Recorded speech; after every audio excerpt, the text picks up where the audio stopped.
Drabanians and Jejak Sahabat present Walk the Talk.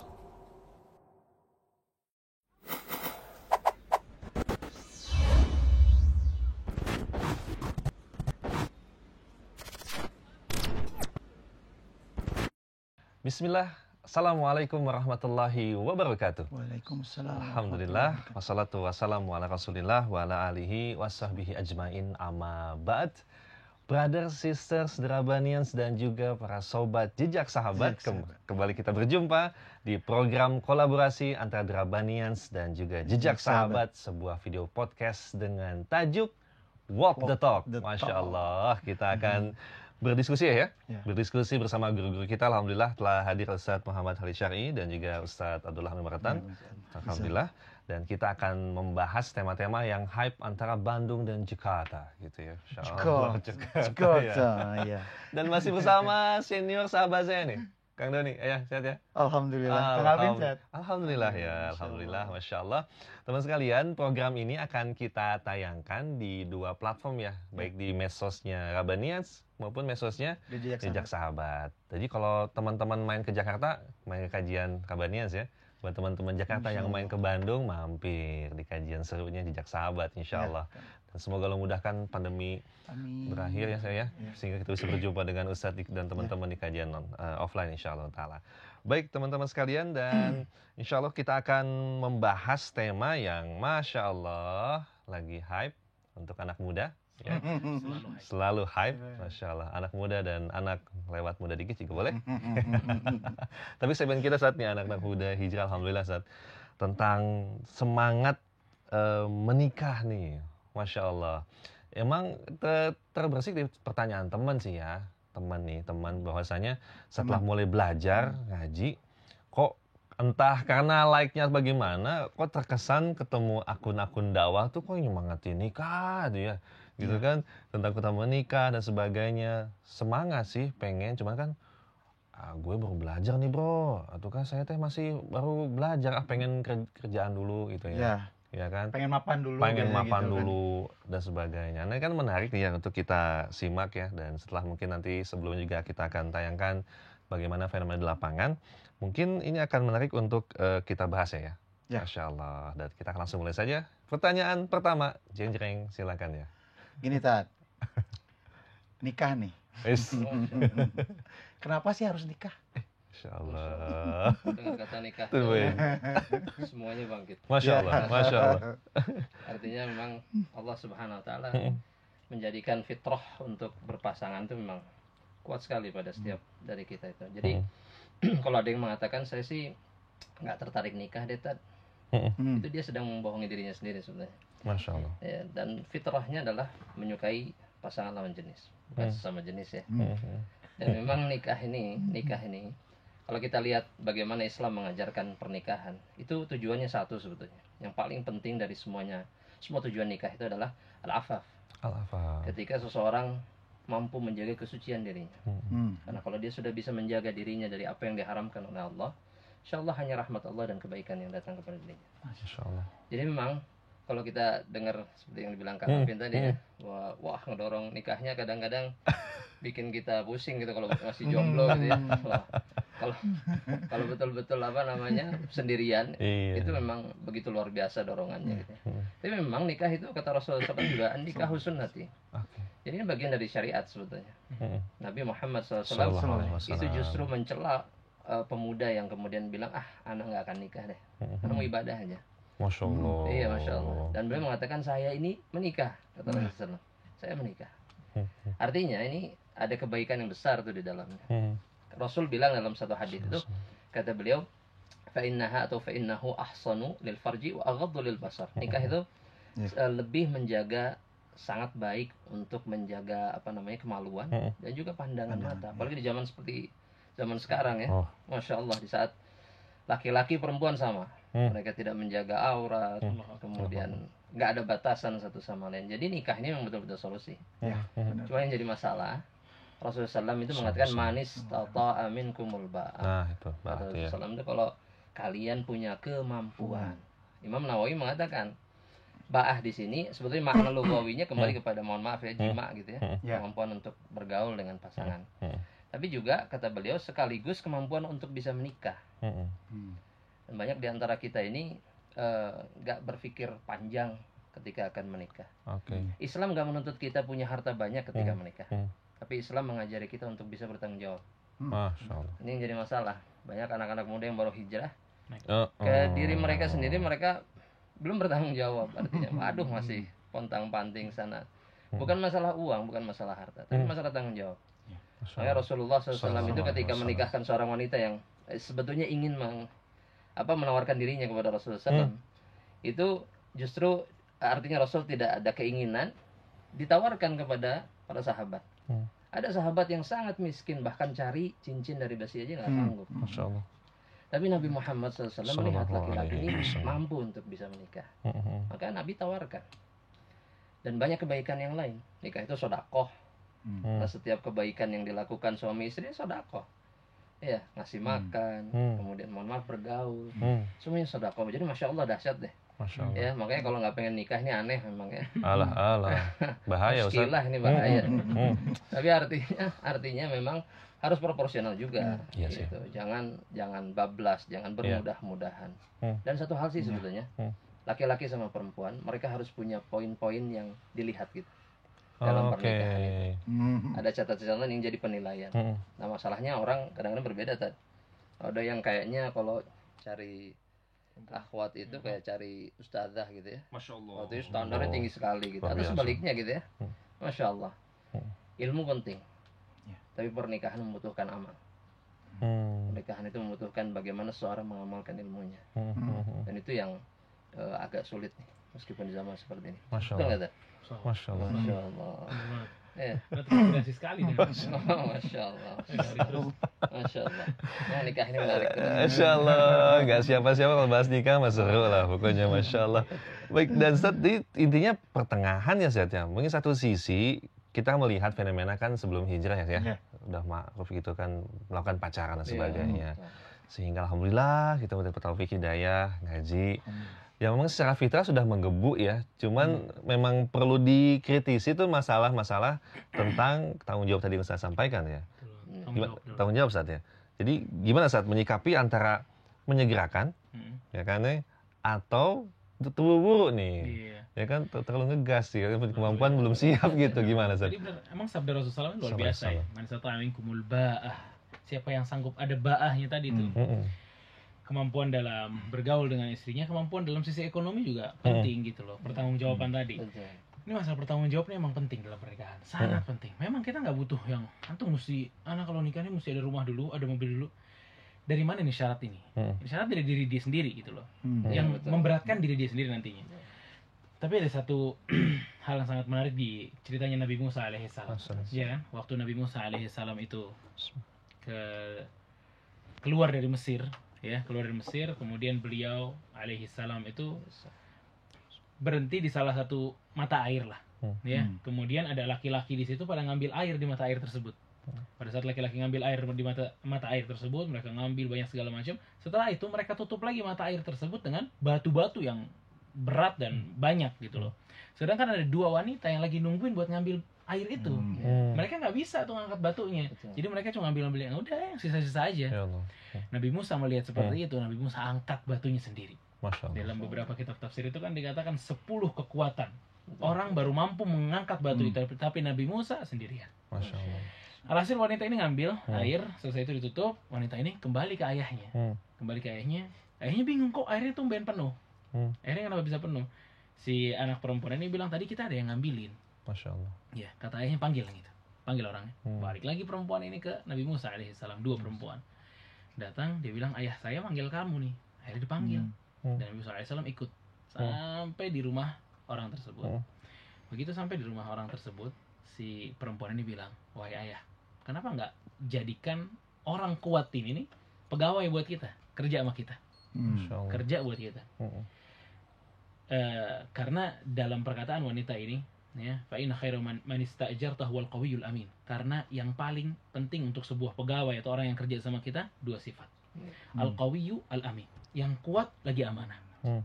kuat dan apa? Amanah. Amanah ini bertanggung jawab ya kan. Betul. Betul. Dan menariknya, bapaknya begitu mendengar testimoni dari dua anaknya ini, langsung bilang ke Nabi Musa, "Ini uridu an unkihaka ihdabnataini hatain." Aku pengen nikahin kamu dengan salah satu putriku ini. Masya Allah. Kenapa? Karena ada amanah tadi tuh. Betul. Ada tanggung jawab di dirinya Nabi Betul. Musa alaihissalam. Nggak nekat-nekat aja. Begitu tahu nih orang ternyata tanggung jawab. Iya. Langsung berani. Dan itu tugas ayah Ustaz ya. Makanya Masya sekarang nih Allah. anak-anak muda misalnya dia baru hijrah, Hmm. kerjaan belum oke nih, Betul. tabungan juga nggak ada. Masya Allah. Masya Allah. Datang ke orang tuanya, Modal udah Ustaz, semangat. udah, Hmm. insya Allah Allah lancarin. Iya insya Allah bener. Kalau ente nggak usaha tetap aja. Benar. Siapa yang rela bapak, siapa yang rela ngasih anaknya ke orang yang nggak ketahuan gitu. Ini orang siapa gitu loh. Iya. Mana tanggung jawabnya nggak kelihatan. Betul. Berat semua kan. Masya Allah. Gitu. Walaupun yang Ustaz Abdullah sampaikan, patokannya bukan jumlah sebagai, tapi kesiapan Betul. dan tanggung jawab, Kesiapan. Ustaz ya. Dan itu tugas seorang ayah. Hmm. Jadi memang di dalam Islam itu ayah, kalau kita lihat Umar bin Khattab ya, radhiyallahu ta'ala anhu, ketika salah seorang putrinya Hafsah Ya. itu menjadi janda, beliau dengan membuang, boleh dikatakan beliau orang terpandang, terhormat di zaman jahiliyah ataupun di zaman Islam. Masya Allah. Beliau membuang istilahnya rasa malunya untuk menawarkan putrinya yang sudah janda kepada para lelaki yang saleh, yang beliau pastikan kebaikannya gitu, yang Ya. beliau kenal, yang beliau tahu betul. Artinya memang seorang ayah, seorang laki-laki yang memiliki putri itu memiliki tanggung jawab memilihkan calon yang bertanggung jawab dan penuh kesolehan. Makanya kata Rasul sallallahu alaihi wasallam dalam satu hadis, "Idza ja'akum man tardawna dinahu wa khuluquhu fazawwiju." Jika datang kepada kalian laki-laki yang kalian ridhai, kita nggak bisa meridhai seseorang kalau kita nggak tahu. Iya. Ya tiba-tiba kecuruk-kecuruk datang. Kadang-kadang anak perempuan bawa laki-laki nih, ya saya mau nikah sama ini nih, gitu ya. Ayahnya nggak tahu, gitu ya, Berat. nggak bisa. Artinya ridhai akhlaknya, ridhai agamanya, sesuai dengan apa yang dibenarkan dalam Islam, baik untuk putrinya maka nikahkan. Masya Berarti kita harus memantaskan diri gitu untuk menikah. Betul. Agama, kemudian akhlak. Itu kunci kebaikan seorang laki-laki yang pantas menjadi suami sebetulnya. Masya Allah. Ya, untuk putri-putri kaum muslimin. Masya Allah. Menariknya itu tadi memantaskan diri dulu, Allah datangkan sesuai dengan kepantasannya saja. Betul. Ada kan itu tolak ukur kita tuh si subjeknya gitu ya. Sebenarnya kita belum pantas sebetulnya. Tapi bagaimana jalan tengahnya tuh memantaskan diri ya. Masya Allah, Masya Ini Allah. benar gitu. Hmm. Biasanya kan menikah itu Allah pasang-pasangkan gitu. Ya, Betul, yang soleh dengan Yang soleh gitu, Ah, benar ya. gitu. itu gimana, Betul, Sat? betul, itu betul. Jadi semuanya dipasangkan sesuai dengan apa namanya pasangan yang Iya. sebenarnya. Karena ruh ini seperti dibilang oleh Rasulullah SAW, itu Sallallahu adalah alaihi wasallam. junudun mujannada. Hmm. Itu seperti pasukan yang akan sesuai hanya dengan pasukannya. Masya Allah. Ketika berjumpa dengan saleh, maka itu akan cocok, akan jadi kebaikan. Tapi sebaliknya, jika yang saleh ketemu dengan yang tidak saleh, maka tidak berantakan, tidak ada yang bisa dipertahankan. Itu akan terjadi. Karena roh itu sesuai dengan pasangannya. Masya Jadi memang apalagi pernikahan. Pernikahan ini kan kata sebagian orang ibadah Ya. sepanjang masa, istilahnya, maksudnya sampai meninggal. Iya betul, maksudnya. betul. Ya, dan itu betul. Nabi Muhammad SAW Sallallahu alaihi menghiasi wasallam. kehidupan rumah tangganya dengan ibadah. Makanya subhanallah, kita lihat Rasul rumahnya kecil, istrinya banyak, bahkan dalam 2 bulan beliau bisa nggak makan nih sama keluarganya. Sallallahu alaihi wasallam. Tapi kebahagiaan mereka begitu luar biasa. Subhanallah. Kalau kita dengar atau kita baca tuh hadis Rasulullah, Sallallahu alaihi wasallam. Rasul memindahkan kaki ibunda Aisyah ketika sholat. Subhanallah, ini Rasul Nabi pemimpin dunia ini, masya Allah. Rumahnya seperti itu, sempit, tapi tidak ada apa istilahnya kesedihan di dalam kehidupan rumah tangganya. Karena beliau memang betul-betul menjadikan pernikahan ini sebagai ibadah. Masya Semestinya Allah. kita insya Allah Gitu ya. juga seperti itu ya. Barulah hijrah itu menjadi betul-betul sempurna. Kadang-kadang ya itu hijrah adalah kebaikan. Masya Allah. Tapi setiap kebaikan harus disempurnakan ya. Masya Allah. Terus menambah ilmu, ya, beramal. Kadang-kadang ilmunya banyak tapi nggak beramal. Ini bukan ilmu namanya. Iya, Masya Allah. Masya Allah. Dan menarik sekali ya saat itu ya, saat ya kebahagiaan itu tangnya di hati ya. Masya Allah, walaupun dengan segala keterbatasan, tetapi dengan iman, menikah, memberikan pertolongan. Sebaliknya saat dengan mungkin teman-teman yang beralasan mungkin ya masih sendiri dan sebagainya, karena mungkin ada target yang dicapai atau ada keinginan yang belum didapatkan, walaupun ya targetnya masih berupa dunia segitu saat. Nah, kembali ke hukumnya nggak tega ngomongnya, mensendiriakan diri, dikemas, Ustaz nyebut, bukan aneh, ya Masya Allah, menjomblokan diri, itu gimana, dengan berbagai alasan itu bagaimana sesungguhnya Ustaz, dan mungkin dampak bulan mudarat itu seperti apa? Kalau abis kita dengar ceramah atau perkataan Ustaz Abdullah ya, kita tahulah keburukan menjomblokan diri seperti apa, ya kan? Tapi ini emang tergantung kebutuhan, Kadang nikah itu untuk seseorang itu jadi wajib. Kapan? Pada saat dia butuh gitu loh. Dia emang nggak bisa kecuali dia mesti nikah. Dia nggak bisa taat kepada Allah kecuali dia mesti nikah. Kan ada momen seperti itu untuk seseorang. Maka dia wajib. Kalau di bawah itu jadi sunnah. Dia masih bisa, sanggup. Ya misalnya dia ada satu goal yang pengen dia lakuin dulu. Saya puasa masih bisa nih Ustaz. Ya silahkan. Ya, tapi sunnah. Yang tercela adalah dia nggak mau menikah. Betul ya kan dicela oleh Rasulullah SAW. Ya kan. Makanya memang tergantung kebutuhan. Kalau antum mungkin di diri antum ini nikah itu wajib, tapi di teman antum belum tentu sama gitu. Jadi kita nggak bisa maksa-maksain selebay-lebay itu juga enggak. Ya tergantung situasi dan kondisi juga sebenarnya. Betul. Masya Allah. Semoga Allah memudahkan dan tercerahkan nih teman-teman. Tapi tadi ya maksudnya dia mengakhirkan pernikahannya itu mesti alasannya yang benar. Jangan alasan-alasan yang nggak benar. Ini udah alasan yang nggak benar. Nggak mau nikah, nunda dulu, tapi pacaran iya. Ini Masya Allah. ini basi banget laki-laki kayak begini. Nama cewek juga basi terjebak banget. zina jadinya tadi. Basi ya katanya. Bau ya. Ya bau. Ya Allah. Tadi ayah sudah menanyakan ya tentang kepantasan ya. Kepantasan. Jadi ada kriteria khusus gitu ya. Apa maksudnya yang sering ayah dengar ini teman-teman nih. Ya apakah nyari calon istri itu harus yang hafizoh gitu, harus hafal Masya Allah 30 juz gitu, Ustaz. Gimana, Ustaz? 30 juz campur. Kamu dihafalin gitu. Ya Allah. Atau mesti gimana, Ustaz? Masya Allah. Nabi Muhammad SAW sudah memberikan gambaran lah kepada kita sebenarnya. Bahwasanya perempuan itu tungkahul mar'ah li arba'ah. Maksudnya seorang wanita itu dinikahi karena 4 perkara. Ini kalau boleh dibahasakan tuh ini standar yang ditetapkan oleh Rasulullah SAW. Ya, Rasulullah SAW kemudian menyebutkan kecantikan, kemudian keturunan, ya, kemudian harta, kedudukan sosial. Kemudian yang terakhir adalah agama. Nabi tidak berpanjang lebar ketika menjelaskan 4 perkara ini. Kemudian beliau mengatakan fadhfar bidzatid din taribat yadak. Dapatkan wanita yang baik agamanya, maka engkau beruntung. Nah, yang baik agama ini di dalam Islam adalah setiap orang yang mengamalkan dari ilmu apa yang dia ketahui tentang agama Allah. Itulah orang yang baik agamanya. Karena kata misalkan Abdullah bin Mas'ud mengatakan misalkan innamal ilmu al-khasyah, ketika berbicara ilmu, maka beliau hanya menyebutkan satu sifat. Itu al-khasyah, rasa takut kepada Allah. Karena rasa takut ini membuat orang kemudian rajin beribadah kepada Allah, kemudian menghindarkan diri dari apa yang diharamkan oleh Allah Subhanahu wa taala. Ini yang terpenting. Makanya para ulama seingatannya di Lajnah Daimah pernah ditanya, apakah memang syarat tuh nikah dengan perempuan yang ilmunya tinggi, pendidikannya ini segala macam? Maka jawaban mereka adalah tentunya ilmu adalah penyebab kebahagiaan, tapi ingat, bagi orang yang mengamalkannya. Kembali lagi ke situ pada amal gitu. Maka pentingnya kata para ulama itu ketika ingin menikahi perempuan, lihat baiknya agama, bukan hanya sekedar baiknya ingatan, hafalan dan yang lainnya. Kadang-kadang kita mau nikah ini kayak mau daftar ke universitas. Ya Allah. Ya, Universitas Madinah ditanya antum hafal berapa juz, hadirnya berapa, subhanallah kita mau daftar kuliah nih kayaknya. Padahal kita ingin menikah sebetulnya. Kita ingin menikah. Lihat karakter dan sikap dia gitu. Betul, lihat karakter dan sikap.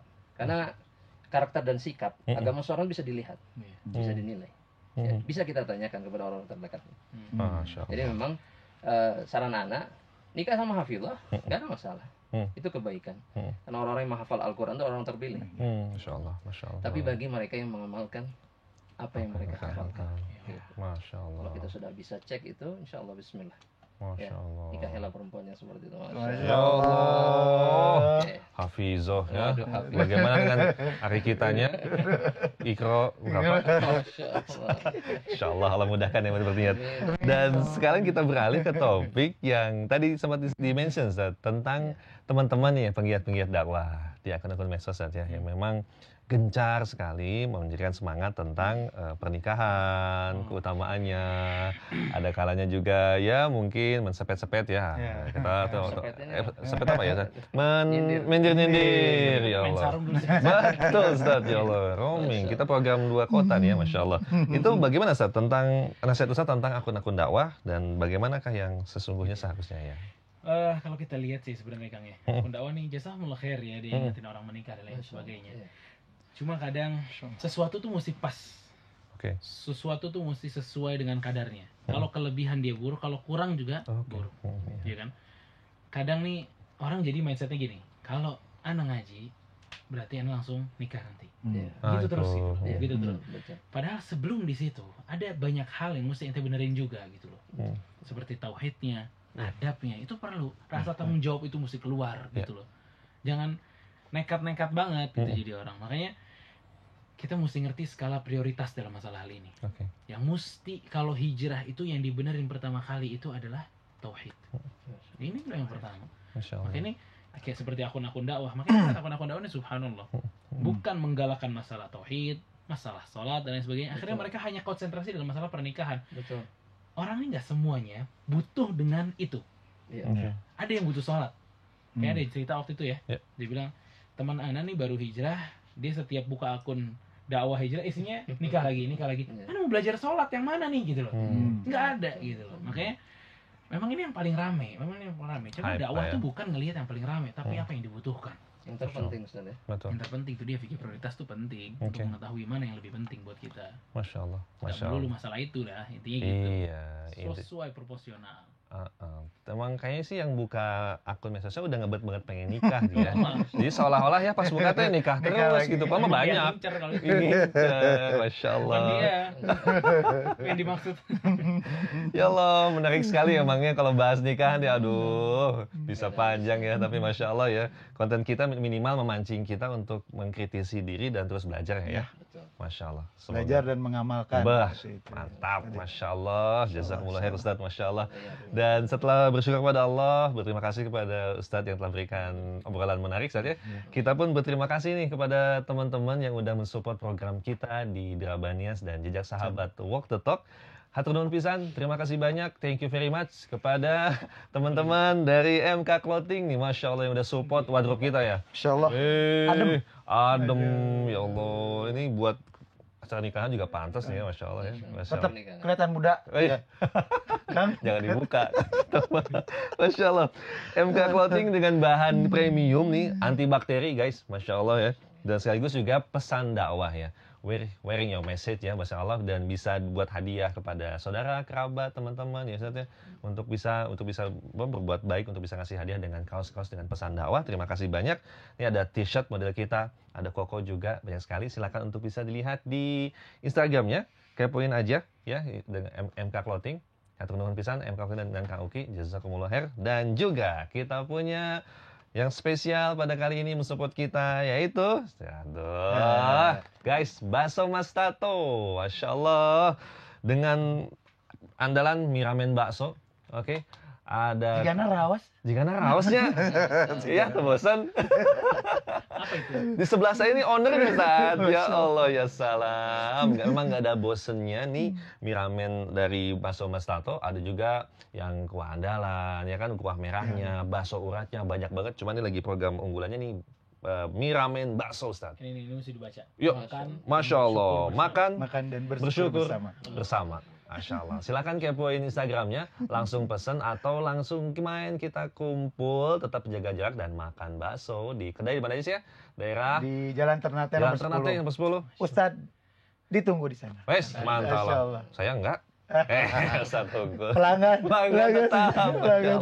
Terima kasih banyak ya. Silakan kepoin dan pesan. Terima kasih banyak. Jazakumullah khair ya. Dan semoga kita jumpa kembali ya di program kolaborasi ini. Supaya dakwah itu tersebar, insya Allah ya. Dan jangan lupa teman-teman Bandung ke Jakarta main ke Rabanians, teman Jakarta main ke Bandung main ke Jejak Sahabat. Terima kasih banyak. Wassalamualaikum warahmatullahi wabarakatuh. Waalaikumsalam warahmatullahi wabarakatuh.